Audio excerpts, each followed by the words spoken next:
Alright guys, Elite Dude is back, and this is going to be another cast, and I apologize that I haven't been doing all the casts lately. Good luck and have fun. There we go, Joshua. Been very busy, but hopefully this weekend I'll be able to catch up and get a lot of the casts in.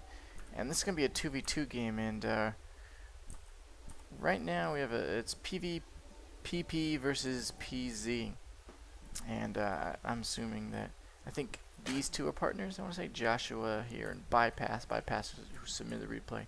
We have very early scouts for the two Protoss players, a bit unusual. So chances are they're probably going to proxy or something like that. If you see a fast scout like that in 2v2 with the, before 9, see, yeah, they're building their pylons down there. They're going to proxy. So, you notice how the thing isn't up there? The cool looking thing that has the names of all the players. I guess maybe you can't do it in 2v2. I guess that would make sense actually. Because, yeah. So, as you can see, they're proxying.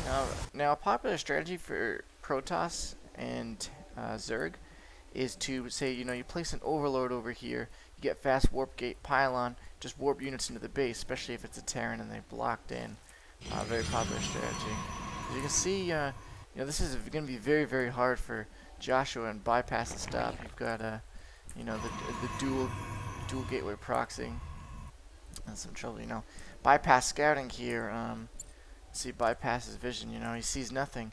You got to know something's up right there. So you got to start checking your entire base, checking everywhere to see if they're proxying. What's the deal?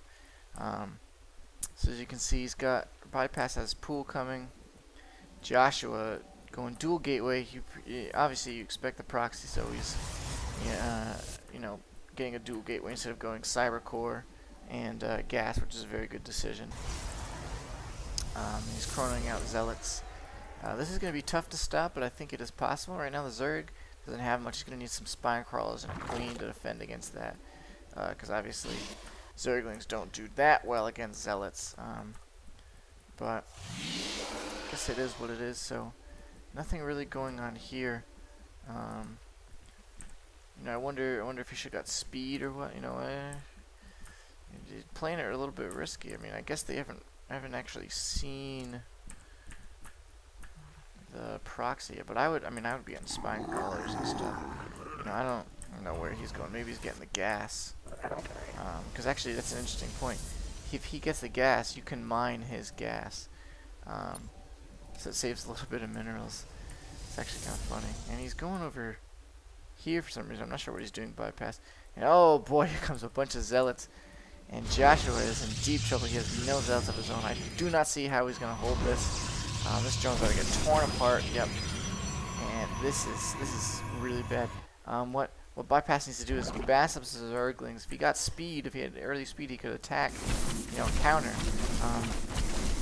He's got 4 zealots, so he might be in not bad shape.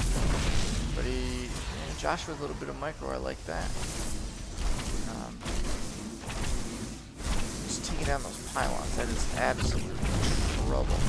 If that pylon goes down, Joshua's in deep trouble. I don't see how they're gonna win this. As a user submitted replay, but. So you assume that the user usually wins. But this is not looking good. He needs to get a counter off. These guys need to build something in their base, some cannons or something, and then then the Zerg is going to be completely screwed to attacking it. Now there goes the spine crawlers going up. Joshua still mining. He's going to give all that minerals that he saved up there, 1,000 over to ByePass. He's going to do some stuff. Now, I hear building going on. Oh, he's building in his base. I guess he's going to try to get warp in, maybe? ByePass should go around and attack those pylons from the other side. Zealot's coming. Cancel that out. So maybe their strategy was, do the warp gate up here or something with the Overlord site, but obviously it's not going anywhere due to this proxy. What kind of forge going down right here? Joshua's his teammate. Okay, so Joshua's going to make some static defense for him. I thought that was the enemy putting a forge in his base. It was like one time I saw a Terran player make a proxy engineering bay in somebody's base. I don't know why. It was really funny, actually. I wouldn't be engaging right here. I'd leave them to the spine crawlers. I'd move this top spine crawler down here because Josh would have been better off probably giving arrows to bypass. Oh, there he goes making spine crawler. Moves it back. Josh will lose everything again. Some damage needs to happen over here. You know, they're just trying to end this game. You know, if they were smart, they would start to play a macro game. You know, you might lose this stuff. You know. Hold on to it, but they're just massing up. I don't see how bypass can hold this. This is just not going to be possible. It's a lot of Zerglings, but they're just getting torn apart. Well, the spine crawl's been damaged. That stays up. Transfuse, get that transfuse off on that. Might have been not bad shape, but look at the transfuse. Oh, I guess he did. And I think that's pretty much going to be game, right? I mean, I don't see what could happen from here. Goes for the spawning push, we don't have the workers. What kind of dumb choice is that? If he countered with all his workers to over here, you know, roaches, so he's going to actually stop his attack for sure. Going for the spawning pool, that's kind of useless at this point. Rayelan decided bad decisions right now. Bad decisions. A little bit of micro in action. Pull that back. Don't lose it. Oh, bypass. No, bypass. How could you? How could you bypass? So, this is where it's going to be. In the forge out here, just wants to get that forge up for some reason. I was going to cannon his base. That's actually not a bad idea at all. We should be going for those pylons. Oh, there you go. Good job, bypass. Getting those pylons down because, you know, see, they're stupid because they haven't done anything in their home bases at all. So, in reality, they're just losing the game for themselves. But there's too many zealots for these roaches to fight. Needs to run away. You know, get some spine crawls up. Keep massing up those roaches. Defend your base. You're gonna be taking down this guy soon enough because obviously he's sleeping. You know, that's one of the problems when you get a huge lead like that. Is, you know, you get complacent. You get relaxed.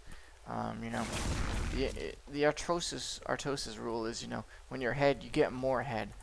You know, they got ahead when they took down Joshua over here, and instead of getting more ahead, all they did was just mass up more units and try to kill him. You know, which, I mean, makes sense because it's a Zerg, and Zerg and 2s is weak unless you fast expand, of course, usually, at least against PP. But you know, they were very greedy, and they just wanted to end the game. And now, as you can see, this guy's in trouble. Yeah, so bypass coming back, put the team on his back. Put the team on his back, though. Needs to micro that out of the way, but that's okay. Still survives. Get those drones out of there. Losing some drones. Lost tag. Blue Protoss here has lost the most. Poor Joshua. He's just cannoning bases. And he just wasn't defending it. That was confusing on that part, but I'm not going to question it. So, more attacks happening here. And Zealots are not very good against roaches, as you can see. Now, I don't understand why they're not reacting. Like, pull some probes, take that down. That's your only hope, really. So you can see that they just did a crappy 2-gate frickin' thing. Proxy 2-gate. And they're hoping that would just finish them off. They obviously don't have much skill besides that. Bypass, you know, some pretty good micro right here. Loses queen, which kind of hurts, but that's okay. They'll be fine because cannons are going up in Rayelan's base. So bypass, okay. Nice little micro right there. You know, it's that shoot and scoot with those roaches that really works against zealots. You know, you shoot, go back, shoot, go back. You know, things like that are really good. And this is going to be game. You know, these zealots aren't going to be doing anything. And look at the AP on these guys. Yeah, Teal at 13. That's why he didn't even notice that he was sleeping. So you see the bypass here getting a little more micro intensive. 16 harvesters and 2 hours. Now this game is definitely over. Interesting way to fight. I think a little more suitable method might have been going for a little faster ling speed and just sending some guys to each base. Because if they're proxying out here and they're just focusing on making so many zealots, you know, they're not gonna have anything in their main base. So that counterattack was the correct decision. Side taking the gold base a little late, buddy. Gotta say, never seen anyone do that to us. Yep, I've seen that. I've seen that a few times myself. I've actually lost it a few times. It depends if you get the scout off in time and you see that they've got nothing in their base. You gotta be suspicious of proxy or cannon play, really. Anytime you scout an enemy's base and it's empty, you know, you just gotta be worried about something like that. Poor Roach got trapped. You know, pull back these guys, pull that one back, you know.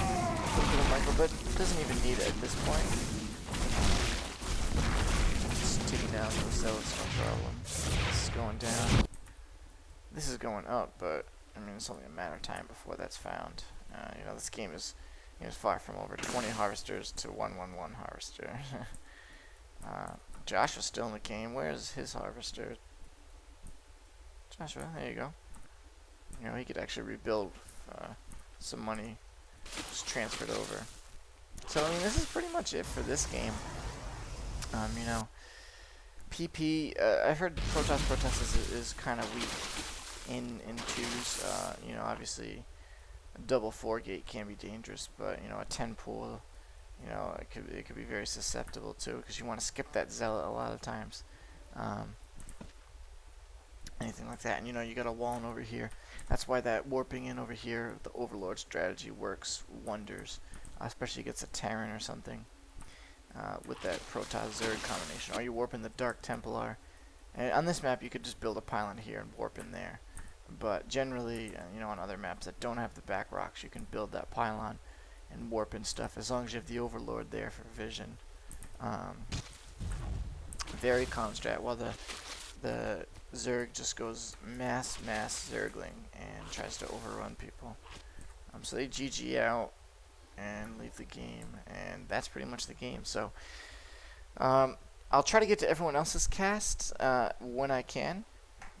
You know, I've got some time this weekend, so hopefully I will be able to do that. So, you know, and one of the games that was submitted one was like 45 minutes, it was like an hour long, so I'm debating whether or not I want to cast those, if anyone's going to watch those. But if they're good games, you know, maybe I'll watch them first, and then I'll cast them. It won't be a blind cast. So that's it for this cast, so thanks for watching.